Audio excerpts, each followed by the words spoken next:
మన ప్రభువును రక్షకుడైన యేసుక్రీస్తు శ్రేష్టమైన నామంలో మీ అందరికీ నా శుభాభివందనములు తెలియజేస్తున్నాను. మిమ్మల్ందరినీ హృదయపూర్వకంగా ఈనాటి ఆరాధన కార్యక్రమములకు ఆహ్వానిస్తున్నాను. ప్రభునందు ప్రియ దేవుని బిడ్డలారా, మీరందరూ ప్రభు యొక్క కృపలో సంరక్షింపబడుతూ పోషింపబడుతూ దినదినము ముందుకు సాగిపోతున్నారని నేను ఎంతగానో విశ్వసిస్తున్నాను. మిమ్మల్ని బట్టి ప్రభువును స్తుతిస్తున్నాను.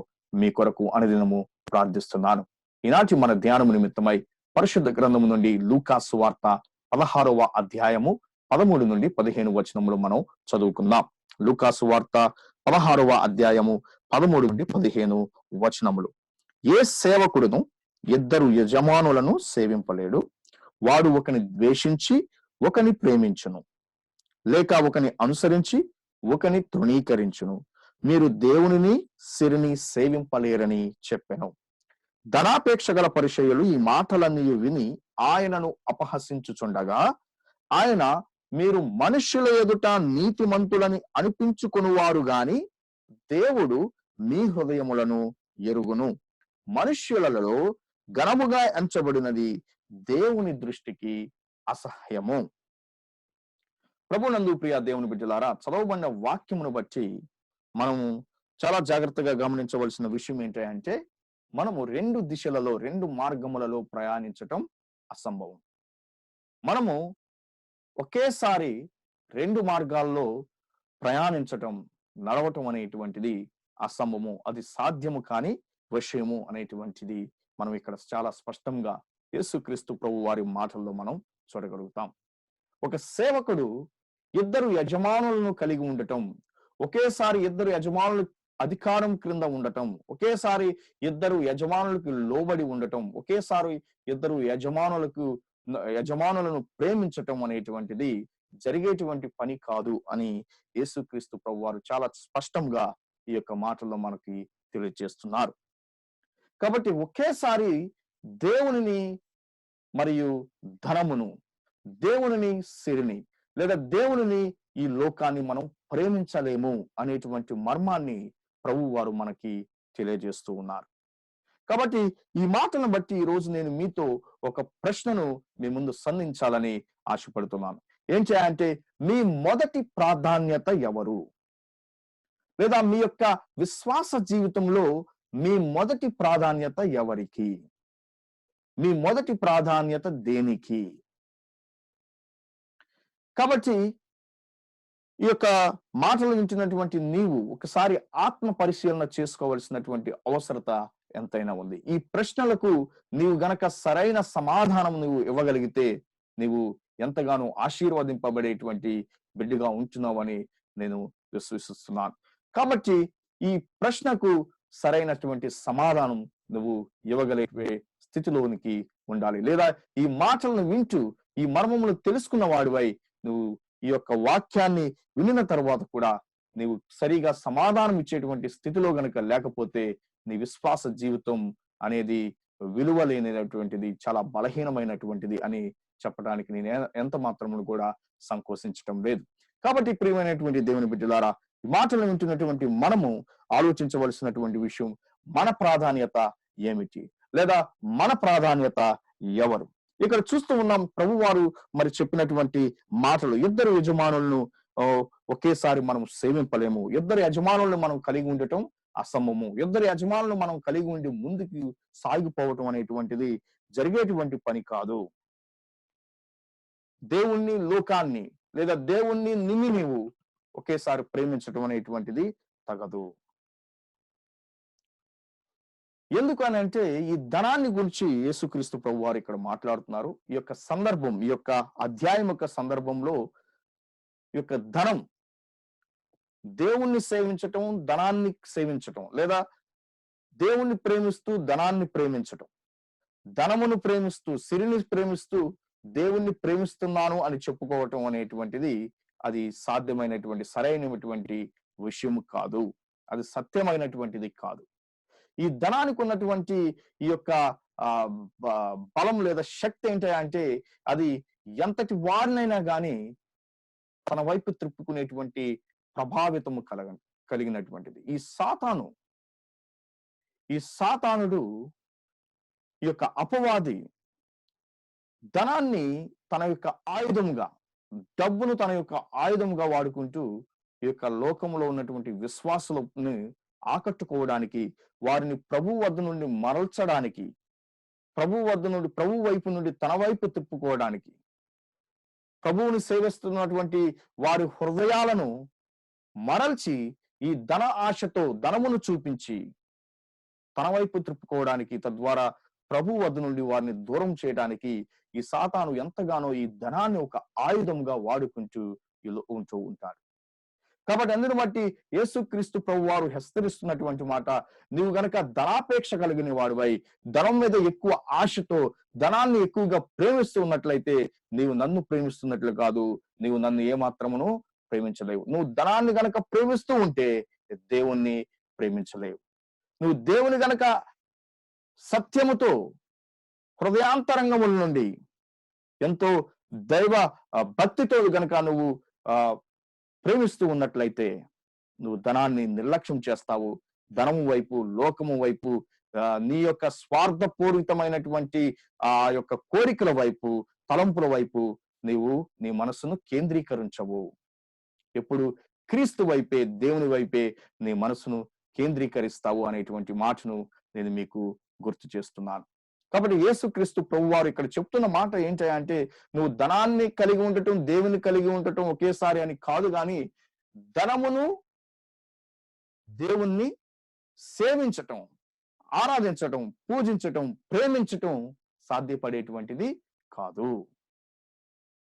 నువ్వు దేవునితో ఉన్నప్పుడు, విశ్వాస జీవితంలో ప్రయాణిస్తున్నప్పుడు దేవుడు నిన్ను ఆశీర్వదిస్తాడు. తద్వారా నీకు ఈ లోకంలో నీకు కావలసినటువంటి ప్రతీది కూడా సమకూరుస్తాడు. కాబట్టి నీ వద్ద సిరి ఉంటుంది, ధనం ఉంటుంది, ఇబ్బంది లేదు. కానీ దేవుడు చెప్తున్నటువంటి, యేసుక్రీస్తు ప్రభు వారు ఇక్కడ ఈ సందర్భంలో చెప్తున్నటువంటి మాట ఏంటంటే, నువ్వు అత్యాశగా ధనాన్ని ప్రేమిస్తూ, ఎక్కువగా నువ్వు ధనాన్ని ప్రేమిస్తూ ఉన్నట్లయితే నువ్వు ధనాన్ని ప్రేమిస్తూ దేవుని నువ్వు ప్రేమించలేవు. నువ్వు దాన్ని సేవిస్తూ నన్ను కూడా నీవు సేవించలేవు. కాబట్టి ఏదో ఒకటే నువ్వు తేల్చుకోవాలి. ఒక యజమానులే నువ్వు కలిగి ఉండాలి, ఒకని అధికారం క్రిందే నువ్వు ఉండాలి. మరి అది ఇహలోకపరమైనటువంటి ధనాపేక్షతో కూడుకున్నటువంటి స్వార్థపూరితమైనటువంటి అధికారం క్రింద నీవు ఉంటావా, లేదా దైవిక పరమైనటువంటి మరి ఆ యొక్క సర్వశక్తిమంతుడైనటువంటి దేవుని అధికారము క్రింద నీవు ఉంటావా అనేటువంటిది ఒకసారి నిన్ను నీవు ఆత్మ పరిశీలన చేసుకోవాల్సిన అవసరత ఎంతైనా ఉంది.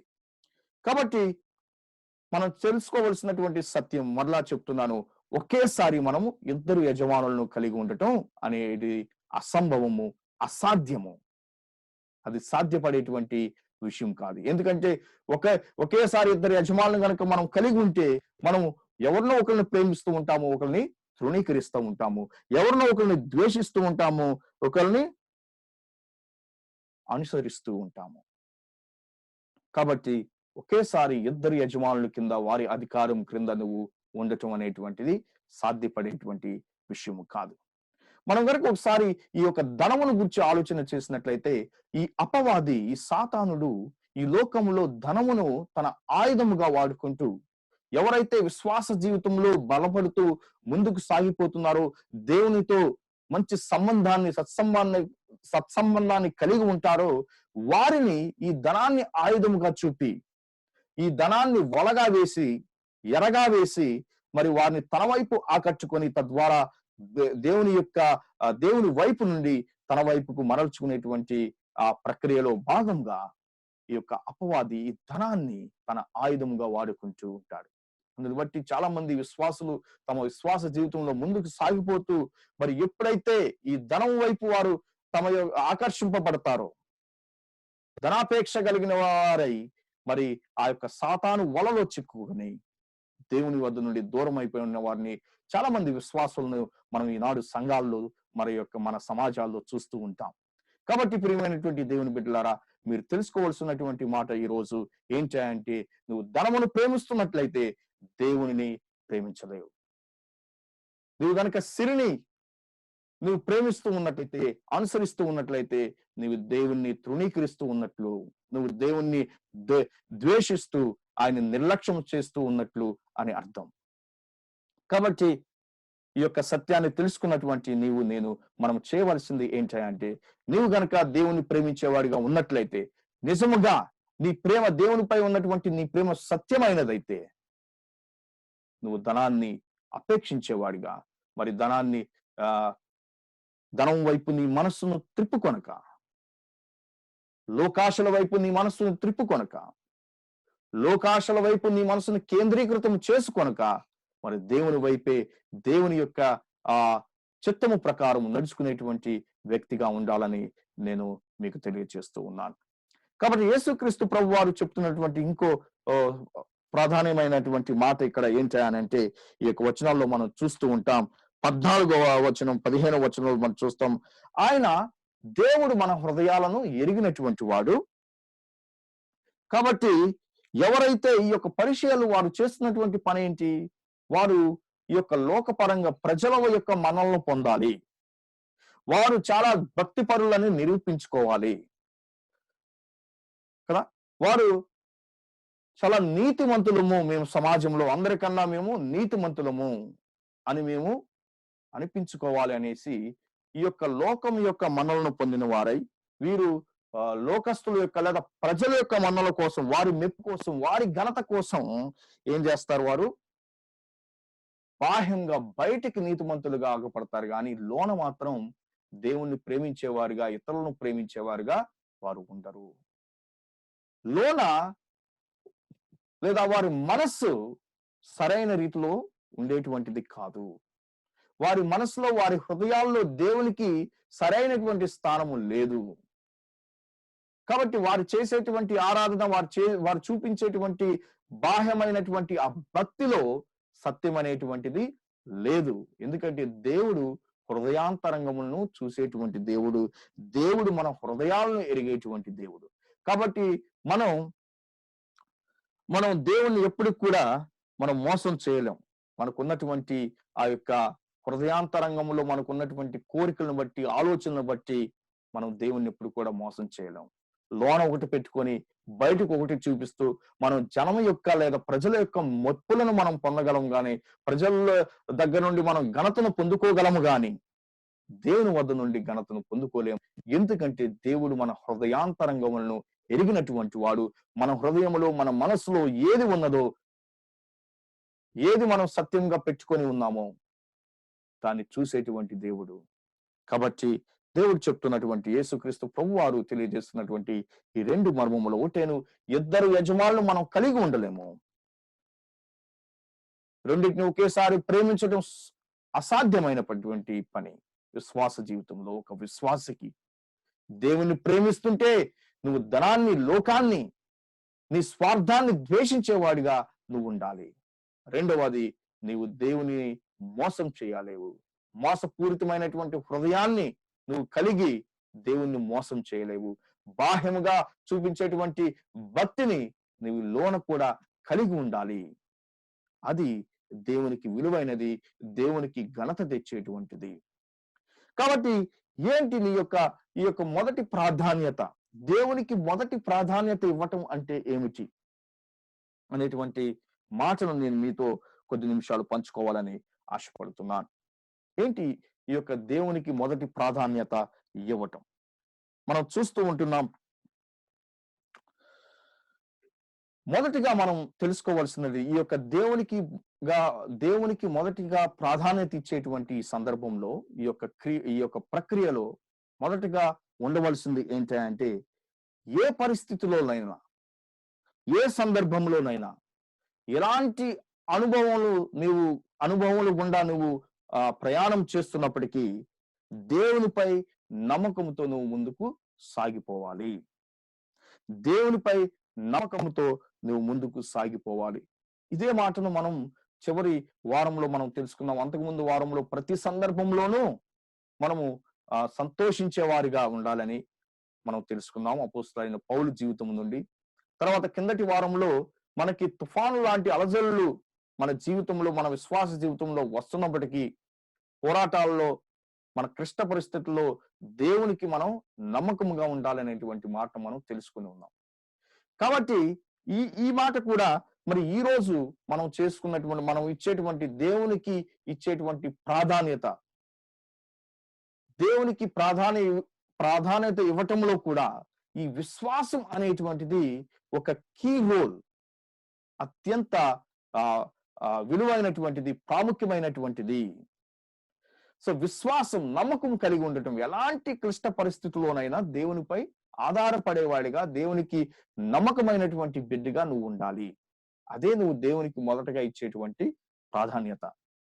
అదే మనం చూస్తూ ఉంటాం అపోస్తలుడైన పౌలు జీవితంలో గాని, లేదా మనం ఇంకా చూడవచ్చు పాత నిబంధన గ్రంథంలో యోబు యొక్క జీవితంలో గాని, ఆయనకు ఉన్నటువంటి అనేకమైన శ్రమలలో యోబు ఏం చేశాడు? దేవుని చిత్తానికి ప్రాధాన్యతనిచ్చాడు. తన అనుభవాలను, తనకున్నటువంటి ఆ యొక్క శ్రమలను, శోధనలను, ఆ బాధలను, ఇరుకులను, ఇబ్బందులన్నిటిని పక్కన పెట్టి, తను అన్నిటిని కోల్పోయి కూడా, పిల్లల్ని కోల్పోయి, సంపదను కోల్పోయి, తనకున్నటువంటి ఆ యొక్క శక్తిని కోల్పోయి, బలహీనుడైపోయినప్పటికీ కూడా దేవునికి తను ప్రాధాన్యత ఇస్తున్నట్లు, దేవుని చిత్తానికే తను ప్రాధాన్యత ఇస్తున్నట్లు మనం యోబు గ్రంథంలో మొదటి 2 అధ్యాయాల్లో మనం చూడగలుగుతాం. అదేవిధంగా అపోస్తలుడైన పౌలు జీవితంలో మనం చూస్తూ ఉన్నాం. చెరసాలలో ఉండి కూడా, సువార్త నిమిత్తమై, క్రీస్తు నిమిత్తమై చెరసాలలో బంధింపబడి కూడా అలాంటి క్లిష్ట పరిస్థితుల్లో దేవుని చిత్తమునికి ప్రాధాన్యత ఇస్తూ, దేవునికి ప్రాధాన్యత ఇస్తూ ముందుకు సాగిపోయినట్లు మనము చూస్తూ ఉంటాం. కాబట్టి నీ యొక్క విశ్వాస జీవితంలో ఈ యొక్క అలజడులు, ఇరుకులు, ఇబ్బందులు కలుగుతున్నప్పటికీ నువ్వు దేవుని మీద ఆధారపడుతూ దేవుని చిత్తమునికే నువ్వు మొదటి ప్రాధాన్యత ఇచ్చేవాడిగా ఉంటే నీ జీవితంలో నువ్వు దేవునికి ప్రాధాన్యత ఇస్తున్నట్టు. అంతేగాని నీ యొక్క శక్తిని బట్టి, నీ యొక్క ఆలోచన బట్టి, నీకున్నటువంటి ఆ యొక్క అవసరాలను బట్టి నీవు దేవుణ్ణి విస్మయిస్తూ, దేవుణ్ణి మర్చిపోతూ, నీకున్న శక్తి సామర్థ్యాలను బట్టి నీ సమస్యకు పరిష్కారము వెతుక్కుంటూ ఇతరుల వాటిపై నీ మనసును కేంద్రీకరించినట్లయితే నీవు దేవునికి ఏమాత్రము ప్రాధాన్యత ఇస్తున్నట్లు కానే కాదు. కాబట్టి దేవునికి మొదటగా ప్రాధాన్యత ఇచ్చుటలో నువ్వు చేయవలసింది ఏంటంటే, ఎట్టి పరిస్థితుల్లో కూడా నువ్వు దేవునికి నమ్మకముగానే ఉండాలి. ప్రతికూల పరిస్థితులలో దేవునికి ఇష్టమైన బిడ్డగా, నమ్మకమైన వాడిగా, దేవునికి మంచి విశ్వాసగా నువ్వు ఉండాలి. రెండవది మనం చూస్తూ ఉంటాం, ఈ యొక్క దేవునికి నమ్మకంగా ఉండేటువంటి ప్రక్రియలో దేవుణ్ణి మాత్రమే మనం ఆరాధించేవారిగా, దేవుణ్ణి మాత్రమే మనం ప్రేమించేవారిగా మొదటి ప్రాధాన్యత ఆయనకి ఇస్తూ, ఆయన మాత్రమే మన ఆరాధనకు అర్హుడిగా చేసుకుంటూ, మన ఆరాధనలో ఆయనకు మాత్రమే స్థానము కల్పించేవారిగా మనం ఉండాలి. చాలా మంది చేసేటువంటి ఆరాధనలో ఇక దేవునికి ఇచ్చేటువంటి ఆరాధన కన్నా, దేవునికి ఇచ్చే స్థానము కన్నా వేరొక వాటికి, వారి సంఘము యొక్క నాయకులకు లేదా వారి సంఘానికి ఉన్నటువంటి కొన్ని కార్యక్రమాలకు, వారి సంఘానికి ఉన్నటువంటి కొన్ని ఆ యొక్క పద్ధతులకు మాత్రమే వారు ప్రాధాన్యత ఇచ్చేవారిగా ఉంటున్నారు. కాబట్టి మనం ఒకసారి మీ సంఘము, మీ విశ్వాసము, ఒకవేళ మీ ఆరాధనలో నువ్వు దేవునికి ఇచ్చేటువంటి నీ ఆరాధనలో గనక దేవునికి ప్రాధాన్యత ఇవ్వకుండా, దేవునికి స్థానం ఇవ్వకుండా ఉన్నావేమో ఒకసారి నువ్వు పరిశీలించుకోవాల్సినటువంటి అవసరత ఎంతైనా ఉంది. కాబట్టి ఈ యొక్క ప్రతి పరిస్థితిలో, ప్రతికూల పరిస్థితుల్లో దేవునికి ప్రాధాన్యత ఇవ్వాలి. తర్వాత నీ యొక్క ఆరాధనలో కూడా దేవునికి నువ్వు స్థానం ఇవ్వాలి. కానీ సంఘం యొక్క పెద్దలకు, లేదా సంఘం యొక్క పద్ధతులకు, సంఘం యొక్క నాయకులకు, వేరే ఇతరమైనటువంటి కార్యక్రమాలకు మన ఆరాధనలో ప్రాధాన్యత ఇవ్వకూడదు. మన ఆరాధనలో దేవునికి మాత్రమే మొదటి ప్రాధాన్యత ఉండాలి. తర్వాత ఇంకో ఆత్మీయ సత్యం మనం తెలుసుకుందాం. ఈ యొక్క మొదటి ప్రాధాన్యత దేవునికి ఇవ్వటం అంటే ఏమిటి? ఈ మొదటి ప్రాధాన్యత దేవునికి ఇచ్చే దాంట్లో మనం చేయవలసింది, ఆయన్ను పోలి నడుచుకోవాలి. యేసు క్రీస్తు వలె మనం జీవించాలి. యేసు క్రీస్తు వారి వలె ఆయన పోలి మనం నడుచుకోవాలి. ఆయన కొరకు మనము జీవించే వారిగా ఉండాలి. యేసు క్రీస్తు వారిని నువ్వు సొంత రక్షకునిగా అంగీకరించినట్లయితే, నువ్వు సొంత రక్షకునిగా అంగీకరించి పాప విమోచన, పాప క్షమాపణ పొంది రక్షణ అనుభవంలోకి వచ్చిన తర్వాత నువ్వు చేయవలసింది ఆయనను పోలి నడుచుకోవాలి. ఈ యొక్క ఆయన పోలి నడుచుకునేటువంటి ఈ మార్గంలో నువ్వు చేయవలసింది ఏంటంటే నీ దృష్టి అంతా కూడా నీతి క్రియల వైపు కేంద్రీకృతమవ్వాలి. నీ దృష్టి యావత్తు నీతి వైపు, నీతి క్రియల వైపు, దేవుని యొక్క నీతి వైపు, తద్వారా ఆయన యొక్క నీతి క్రియల వైపు నీ యొక్క మనస్సును కేంద్రీకరించాలి. ఇంకోటి నువ్వు చేయవలసింది ఏంటంటే ఈ దుష్ట చర్యలకు, ఈ పాపపు స్వభావానికి, ఈ చెడు మార్గాలకు, చెడు వ్యసనాలకు, వీటన్నిటిని తృణీకరించి వాటన్నిటిని విడిచిపెట్టి వాటికి నీవు దూరంగా ఉండాలి.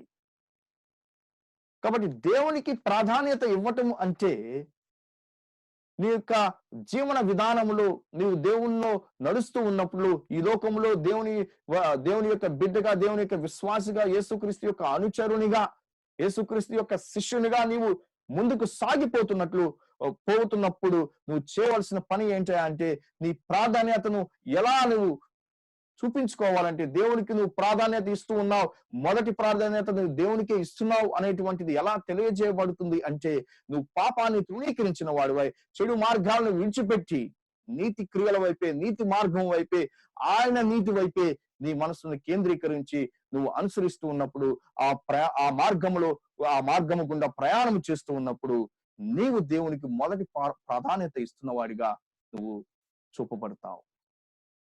కాబట్టి నిన్ను చూసేటువంటి వారు, నీ జీవితాన్ని చూసేటువంటి వారు, నీ విశ్వాస జీవితాన్ని పరీక్షిస్తున్నటువంటి వారు, నీ చుట్టుపక్కల వారు, నీ సంఘంలో ఉన్నటువంటి ఇతర సభ్యులు, వీరందరూ కూడా నీ జీవితాన్ని చూస్తున్నప్పుడు వారు నీవు ఇచ్చేటువంటి దేవునికి మొదటిగా నువ్వు ఇచ్చేటువంటి ప్రాధాన్యతను వారు చూడాలి.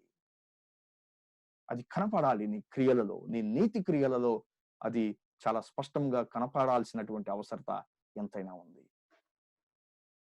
పరిచర్య వల్లే కేవలము బాహ్యపరమైనటువంటి క్రియలకు, బాహ్యంగా ఆర్భాటంగా ఆ భక్తిని చూపించటం మాత్రమే కాదు, అది చూపించడం అది మన యొక్క స్వభావం అయి ఉండకూడదు, అది మన యొక్క గోల్ అయి ఉండకూడదు.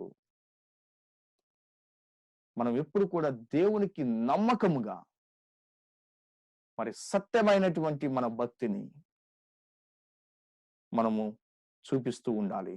ఆ చూపించేటువంటి మార్గములో మనము నీతి క్రియలు కూడా మనము చూపించాల్సినటువంటి అవసరత ఎంతైనా ఉంది. అదే కదా ఎఫెసీయులకు రాసినటువంటి పత్రిక 2వ అధ్యాయం 10వ వచనములో మరి నీతి క్రియల కొరకు ఆయన కృప చేత మనమందరము కూడా రక్షింపబడ్డాము, పిలువబడ్డాము, ఎన్నుకోబడ్డాము. కాబట్టి మనము నీతి క్రియలు చేయాల్సినటువంటి అవసరత ఎంతైనా ఉంది. కాబట్టి ఈ మాటలు వింటున్నటువంటి ప్రియ సహోదరి సహోదరుడా, నువ్వు తెలుసుకోవలసినటువంటి ఈ యొక్క మర్మములు ఏంటయ్యా అంటే మనం ఎప్పుడు కూడా ఇద్దరు యజమానులను సేవింపలేము. తర్వాత మోసపూరితమైనటువంటి హృదయంతో మనము దేవుణ్ణి ఆరాధించలేము. ఎందుకంటే దేవుడు మన హృదయాంతరంగములను ఎరిగినటువంటి వాడు. కాబట్టి మోసపూరితమైనటువంటి హృదయంలో బయట ఒకటి పెట్టుకొని, లోన ఒకటి పెట్టుకొని బయట ఒకటి చేయటం, దేవునికి భక్తిగా మనం కనిపించటం, దేవుని ఆరాధిస్తున్నట్లుగా, స్తుతిస్తున్నట్లుగా, దేవుని యొక్క బిడ్డలుగా మనము చలామణి అవటం, అది ఏమాత్రమును దేవునికి విలువైనది కాదు, ఘనమైనది కాదు. మోసపూరితమైనటువంటి హృదయాన్ని నువ్వు కలిగి ఉండకూడదు. రెండవది మనం తెలుసుకున్నాము, దేవునికి ప్రాధాన్యత ఇవ్వటం అంటే ప్రతి విషయంలో దేవుని వైపు ఆధారపడటమే. ఒక విశ్వాసిగా ప్రతి సందర్భంలో నీకు ఉన్నటువంటి అవసరతలో అయితేనేమి, నీ సంఘములో అయితేనేమి, నీ ఆరాధనలోనైతేనేమి, నీ శ్రమలలోనైతేనేమి, నీ యొక్క కుటుంబ అవసరతలోనైతేనేమి, నీ కుటుంబ సమస్యల్లోనైతేనేమి, నీ బిడ్డల బట్టి అయితేనేమి, ప్రతి సందర్భంలో నువ్వు దేవునిపై ఆధారపడే వారిగా ఉండాలి. సో ఇలా దేవుని మీద ఆధారపడుటను నువ్వు దేవునికి ఇచ్చేటువంటి మొదటి ప్రాధాన్యత అని తెలియజేయబడుతుంది. రెండవది, దేవుని మాత్రమే నువ్వు సేవించాలి, దేవుని మాత్రమే నువ్వు ఆరాధించాలి. ఎందుకంటే ఆయన మాత్రమే నీ ఆరాధనకు, నీ స్తుతులకు అర్హుడు. ఆయన నిన్ను విమోచించిన వాడు, నిన్ను సృష్టించిన వాడు, నీకు సమస్తమును సమకూరుస్తున్నవాడు. నిన్ను స్వస్థపరుస్తున్నవాడు, నీకు బలాన్ని చేకూరుస్తున్నవాడు, నిన్ను నడిపిస్తున్నవాడు, సమస్తమును ఆయన ఆధీనంలోనే ఉన్నవి. కాబట్టి ఆయన అధికారము కింద మాత్రమే నీవు ఉండాలి గాని వేరొక అధికారం వైపు నీవు ఉండటానికి వీలు లేదు. అది నీ స్వయం అవ్వచ్చు, నీ స్వార్థం అవ్వచ్చు, స్వార్థపూరితమైన నీ కోరికలు అవ్వచ్చు, లేదా ఇహలోకపరమైనటువంటి ఏదైనా అవ్వచ్చు. వాటి అధికారం క్రింద నువ్వు ఉండటానికి వీల్లేదు. కేవలం దేవుని యొక్క అధికారము క్రింద మాత్రమే నీవు ఉండాలి అనేటువంటి సత్యాన్ని నేను మీకు మరొకసారి తెలియజేస్తూ ఉన్నాను. మరొకటి ప్రాముఖ్యమైనది మనం తెలుసుకున్నాం. యేసుక్రీస్తు వలె, యేసుక్రీస్తును పోలి మనం నడుచుకోవాలి. ఒకసారి యేసుక్రీస్తు వారి యొక్క జీవితాన్ని మనం ఆలోచన చేసినట్లయితే, ఆయన ఈ యొక్క లోకములో మానవునిగా జన్మించి జీవించినప్పుడు ఆయన కొన్నటువంటి అన్నిటినీ వదులుకొని ఆయన ఈ లోకానికి వచ్చాడు. ఒక సేవకునిగా అనేక మందికి ఆయన సహాయకుడిగా, అనేక మందికి అవసరతను తీర్చిన వాడిగా, అనేక మందిని మంచి మార్గములో, పరలోకపు మార్గములో, నిత్య జీవపు మార్గములో ఆయన నడిపించినట్లుగా మనం చూస్తూ ఉన్నాం. ఆయన ఈ లోకపరమైనటువంటి అనేకమైన వాటి చేత శోధింపబడినప్పటికీ వాటన్నిటిని తృణీకరించి మొదటి ప్రాధాన్యత ఆయన దేనికి ఇచ్చాడో తెలుసా? తను పంపించినటువంటి దేవాతి దేవుని యొక్క, తన తండ్రి అయిన దేవుని యొక్క చిత్తమునికి మాత్రమే తను మొదటి ప్రాధాన్యతనిచ్చాడు. కాబట్టి తను బాధను అనుభవిస్తున్నప్పటికీ, ఒక మానవునిగా శోధన అనుభవిస్తున్నప్పటికీ, ఆ సాతాను చేత శోధింపబడినప్పటికీ,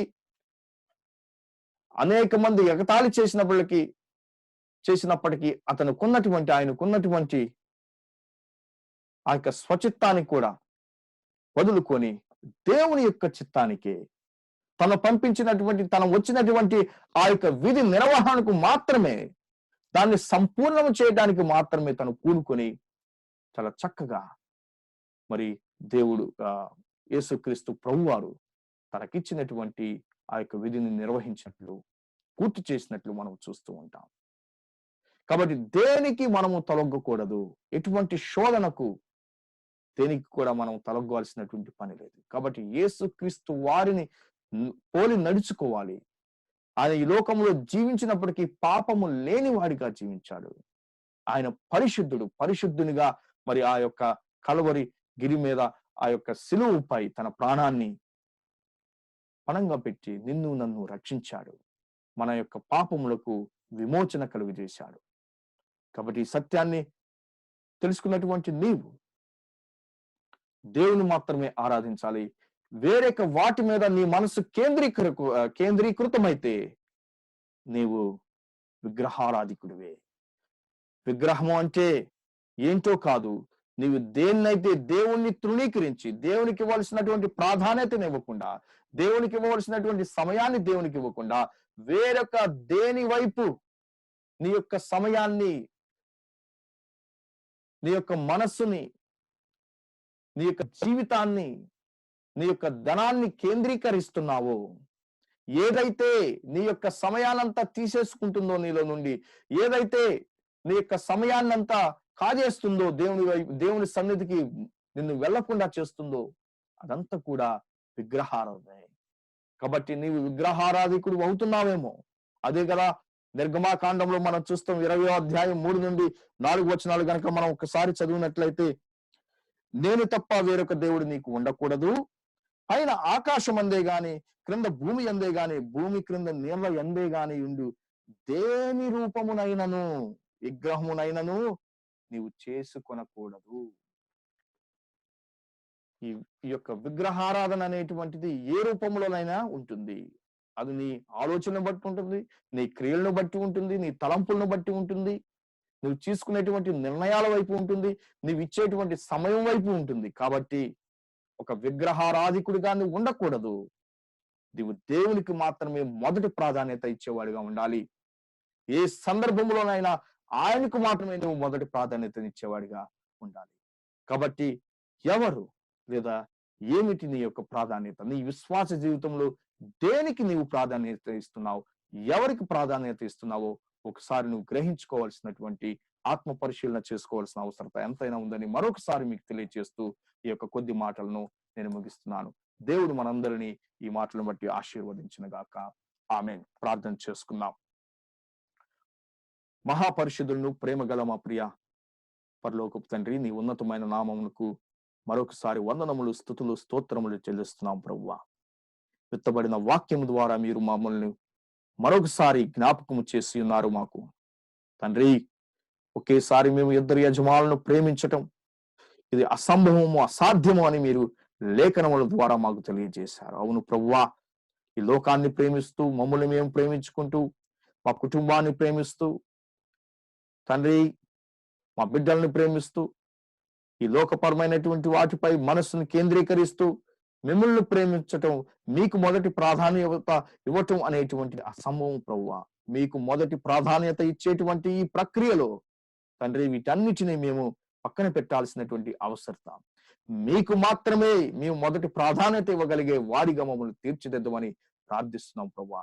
ఏ రూపంలోనైనా విగ్రహమును కలిగి ఉండకుండా ప్రభువా తండ్రి నిన్ను పోలి నడుచుకున్నట్లు నీకు ఘనత తెచ్చే విధంగా ఈ లోకములో మాకు కలిగేటువంటి ఘనత వైపు మేము కేంద్రీకృతము అవ్వకుండా ప్రభువా, వాటి వైపు మేము మరల్చకుండా మోసపూరితమైనటువంటి హృదయంతో మిమ్మల్ని ఆరాధించే వారిగా ఉండకుండా ప్రభువా, నీకు ఇష్టమైనటువంటి వారుగా, నీకు ఇష్టమైనటువంటి బిడ్డగా తండ్రి క్రీస్తును పోలి నడుచుకున్నట్లు ఈ పరిసయ్యుల వలె కాకుండా తండ్రి బాహ్యమైన వాటి మీద కేంద్రీకరించకుండా తండ్రి మా మనస్సును మార్చుకొని నీ వైపు ప్రతి సందర్భంలో నీ వైపు చూసే వారిగా మమ్మల్ని తీర్చిదిద్దమని ప్రార్థిస్తున్నాను తండ్రి. నీకే వందనములు, స్తుతులు, స్తోత్రములు ప్రభువా. అలా ఈ మాటలు వింటున్నటువంటి నీ ప్రియ బిడ్డను ప్రతి ఒక్కరిని ఆశీర్వదించండి, వారి హృదయాలను తెరవండి, వారి జీవితాలను కదిలించండి ప్రభువా. వారికి ఉన్నటువంటి ప్రతి విధమైన సమస్య నుండి వారికి విడుదల కలిగజేయమని ప్రార్థిస్తున్నాము తండ్రి. వారి విశ్వాస జీవితంలో ప్రయాణం చేస్తున్నప్పుడు నాయన వారికి కలుగుతున్నటువంటి ఇరుకుల నుండి, ఇబ్బందుల నుండి వారు కృంగిపోకుండా తండ్రి నీ శక్తితో, నీ సన్నిధితో, నీ ప్రేమతో, నీ కృపలో వారు లేవనెత్తి మీ వైపే నాయన వారు ఆధారపడి మీ వైపే నాయన మీకే వారు మొదటి ప్రాధాన్యత ఇచ్చేవారిగా వారిని మీరు మరల్చమని, అందుకు తగిన విధంగా మీ పరిశుద్ధాత్మ శక్తి సహాయంతో వారిని నడిపించమని తండ్రి ఈ కొద్ది మాటలను మీ చెంతకు చేర్చుకొని మీరే మహిమ, ఘనత, ప్రభావం పొందుకొనమని యేసు దివ్యమైన నామములో అడిగి వేడుకొని ప్రార్థిస్తున్నాము తండ్రి. ఆమేన్. దేవుని తీసుకున్నాం. మన తండ్రి అయిన దేవుని యొక్క ప్రేమయు, కుమారుడైన యేసు క్రీస్తు వారి కృపయు, పరిశుద్ధాత్మ దేవుని యొక్క అన్యోన్య సహవాసము, సమాధానము ఎల్లప్పుడూ మనందరికీ తోడుగా ఉండి నడిపించును గాక. ఆమేన్. దేవుడు మనందరిని దీవించును గాక. ఆమేన్. అందరికీ మరొకసారి ప్రభు నామములో వందనములు. మరొకసారి కలుద్దాం. అంతవరకు దేవుని కృప మీ అందరికీ తోడుగా ఉండి నడిపించును గాక.